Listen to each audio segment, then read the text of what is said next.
会中心宣布讲，警戒降级了后，入红仔店只要是有人购店，会当管制出入的人数，加强消毒，就会当营业。不过对侪业者来讲，这款的成本实在伤过悬呐。而且嘛，质疑讲，无人顾的店头是满世界，为怎样敢若针对因来做管制咧？没有。一台一台的入红仔机，电火拢无倒，内底空。因为疫情，开红仔机店的拢已经停困2个月过。中央宣布二级警戒，7月27开始，业者只要伫咧营业时间有派专人伫咧现场，加强人流管制，甲环境消毒，就会当重新营业。不过对24小时做生意的业者来讲，开销实在是伤大。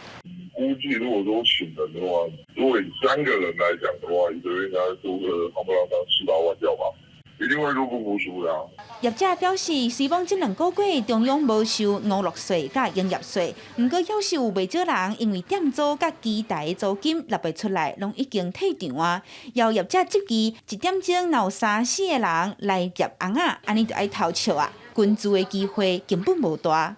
大家讲完就出来了，那可能短短的1分钟、2分钟。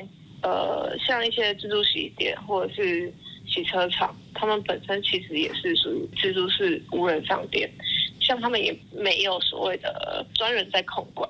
自本夜间降级，就会当回归正常，转来开店。业者要是希望中央会当重新思考，互因较好过日。记者阿敏珍、林玉凯台北报道。